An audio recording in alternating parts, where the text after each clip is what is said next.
Now, Young Leaders Connect will host the Leadership Summit next week to discuss bridging the gender gap in entrepreneurship. There'll also be an awards evening to celebrate those who are promoting and helping young women thrive. To tell us more, I'm joined in studio by Lerato Phelane, chairperson of the Young Leaders Connect. Lerato, thank you so much for coming in on a Saturday afternoon. Really wonderful having you in studio, and especially the work that you're doing around supporting young women entrepreneurs and bridging that very stubborn gap of making sure that we have gender equality and equity. Of course. Good afternoon. Good afternoon, Cindy. Thank you so much for having me.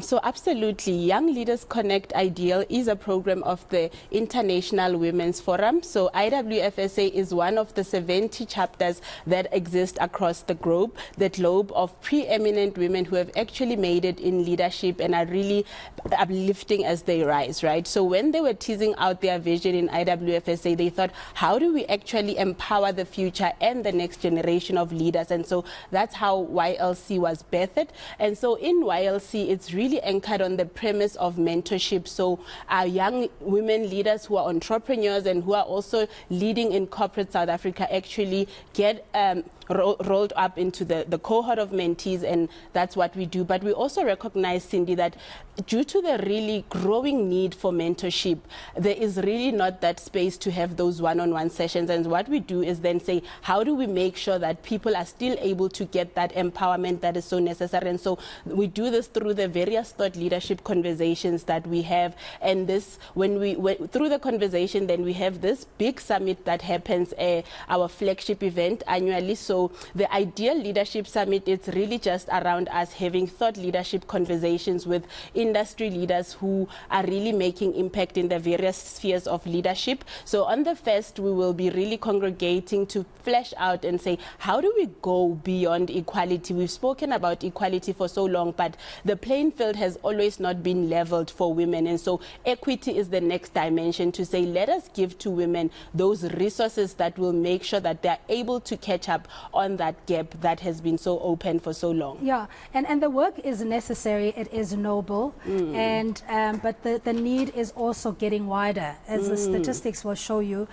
The levels of unemployment, poverty, especially with women carrying the brunt of these social ills, the impact of the work that you've done so far in terms of the targets, and how far wide you're able to access rural communities or peri-urban communities, and what the challenges thereof has been.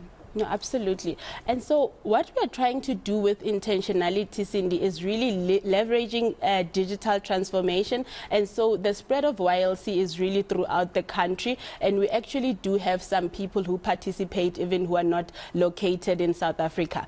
The challenges that we really run into with our members is particularly in relation to access to funding for those women who own businesses. And so what we do in that regard is we've also got an entrepreneurship program where we take women who own and run businesses, we incubate them into our program. Through that, we've got what we do, a pitching competition, and women are able to win funds that they can actually use towards their businesses. Furthermore, we grant them access to workshop and training that assist them to actually run their businesses seamlessly and efficiently. Yeah, we often also hear, particularly when it comes to the Department of Trade, Industry and Competition, and monies that have been ring-fenced or set aside for women empowerment, even in the region of 40% of the fiscus deliberately being then dedicated to that group.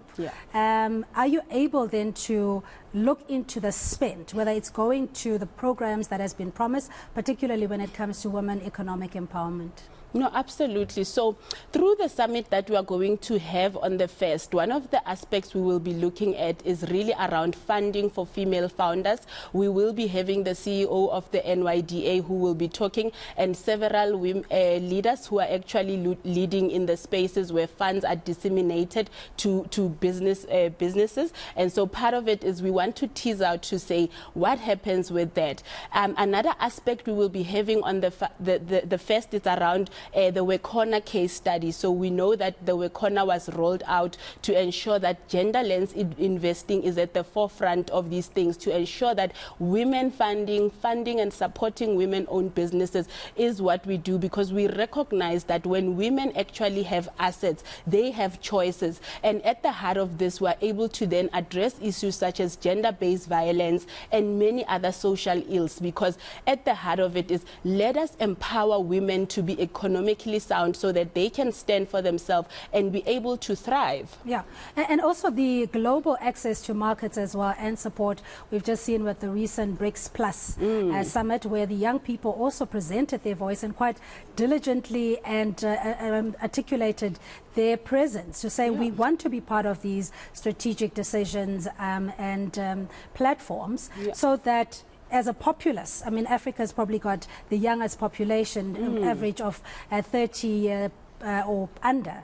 So therefore it means that the youth should be in the forefront as well, of these discussions. No, have you seen any or identified opportunities with that regard? No, absolutely. I mean, and that is exactly what Young Leaders Connect is about. All of us, we are young women really heading up, divisions, organizations, institutions, and those kind of things. And what we are saying as well with intentionality is that we want to actually take up space in those places where decisions are made. And that is exactly what our board leadership program is geared towards, because we want to actually go beyond the seat at the table. It's great that we are able to come into these rooms, but we want to be at the forefront of decision making, of policy setting, and ensuring that we drive the narrative and change it to say, let us use our voices and be heard. So that is what we are doing certainly there. And that's usually the criticism that's leveled against these policies that are in place, as you say, that the implementation thereof,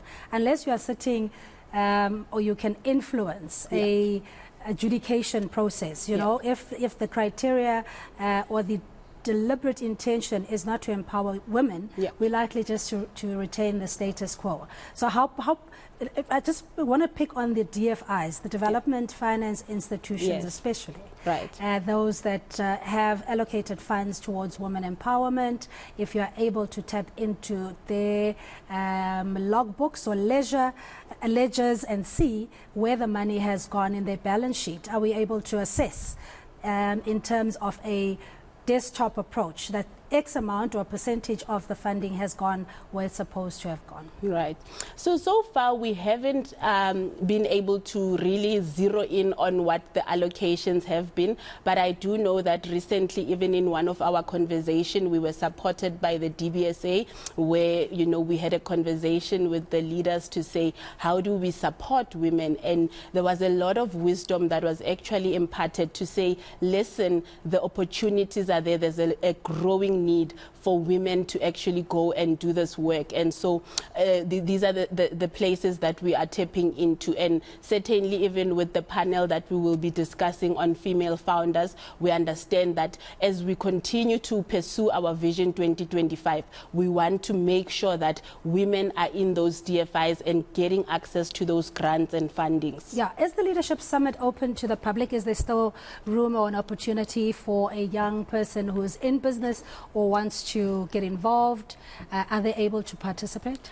Certainly. So at this point, we can no longer accept in-person attendance, but we will be streaming on our YouTube channel, and we also have a link where people can actually join us via Microsoft Teams. And so absolutely, we would like to spread the word and get the messaging out there and really empower the future in line with the theme of our Vision 2025. So all are welcome to join us, and to get the information, they can get it on via our social media platform. On Instagram, it's YLC_ideal. On Twitter, it's YLC Ideal. And on LinkedIn, it's Young Leaders Connect Ideal. All the information is available on the public platforms. All right. We'll certainly make sure to follow. I really appreciate you coming in this afternoon. You, Cindy. That is Lerato Phelane, chairperson of the Young Leaders Connect, and you can follow them on their socials. Get involved in the leadership dialogues and the programs that they're running as well to empower young people, women in particular, to thrive, to reach for the stars and to pursue their dreams and goals as well. So lovely having Lerato in studio.